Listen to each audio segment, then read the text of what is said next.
you are organ donors or plan on becoming one when you receive your license? How many of you have given blood? Imagine this. Sometime in the future, you decide to have children. It may not seem like it to us right now, but as my basketball coach who lost his son says, children will be the best thing in your lives. Most people end up having children, and let's say one day you have a child. Your precious girl is in so much pain that she can't breathe or even talk to tell you what's wrong. You rush her to the hospital, and after waiting for hours, the doctor tells you that both of her lungs have collapsed. They tell you that there's no way to see this coming, and it happened suddenly without an injury. He said that she had only weeks to live if she didn't receive a lung transplant. You are ready and willing to sign the transplant papers and donate part of yours when the doctor stops you and says that there's been a car crash, and by chance the deceased victim is an organ donor and has the same blood type as your daughter. The doctor tells you that everything will be okay. Life is about being happy, gracious, and helping others. Being an organ donor and a blood donor is an easy way to help people by giving your organs after you die and your blood while you're alive. In order for your organs to be eligible, blood and oxygen must flow through the organs until the time of recovery. One organ donor can save up to 8 lives. That's 8 people. To be an eligible blood donor, you have to weigh at least 100 pounds. You cannot have a tattoo earlier than a year old because there may be ink in your blood. And you couldn't have left the country in the past 5 years. Blood donation can save up to 6 people from just 1 pint of blood.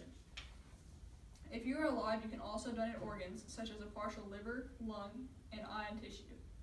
If deceased, you can donate your kidney, pancreas, liver, lungs, heart, skin, veins, blood, and the corneas of your eyes. They can be reused by Americans in need. Tissue donation just from you can save 100 lives. There are over 123,000 people waiting for an organ transplant right this second, and every 10 seconds, somebody dies waiting. Put yourself in that situation. Wouldn't you want to be saved? Over 10% of these people waiting are in the age group 17 to 21. That is the same age as most of you listening to me today. And they cannot do the things they love because somebody said no to donating their organs. You have the power to help. Being an organ donor is an easy way to help people after you have passed. Your body will still be able to be buried and seen at an open casket funeral, as most people don't know.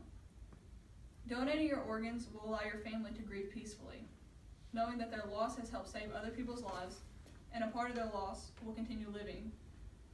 If your body is going to be buried underground and never be used again, then you might as well donate your reusable organs to people in critical need of them. Becoming an organ donor is very easy. When you receive your intermediate license, usually at the age of 16 and a half, they will ask you if you would like to be one. If you say yes, then you are automatically going to be put on the donor list. The proof will be in the little organ donor sign on your license. You can also do this when you get your landscape license at age 21. If you have already received your license and you haven't become an organ donor, you can just go online to donatelifeky.org and fill out a form to become one. They ask simple questions like your name and date of birth. If you are not 18, you will have to have parental consent. To become a blood donor, you just have to go to redcross.org to sign up for an upcoming blood drive, which are held at schools, hospitals, and clinics near most local cities. If you are under 16, then you will have to get parental consent. They check your blood sugar, iron count, and ask you to fill out a form of eligibility. If you have had AIDS, hepatitis, or HIV in your lifetime, you cannot donate your blood. If you find out that you have been diagnosed after you gave blood, then you contact the blood company you donated to immediately, and they give you a contact form. They also send you, about 6 weeks after you donate blood, they send you a card that tells you your own blood type. I'm a current organ donor, so when I die, all of the organs in my body will be removed. And I'm also an avid blood donor. On my license, there's a small blood donor symbol that shows I'm an organ donor. This year at graduation, I will receive a superhero tassel because I've donated 4 pints of blood during my high school career. Our FCA club holds a blood drive about twice a year. This is a great thing to do that can give back. It takes a lot of training to become a police officer, a firefighter, or a surgeon. They all get credit for saving people's lives.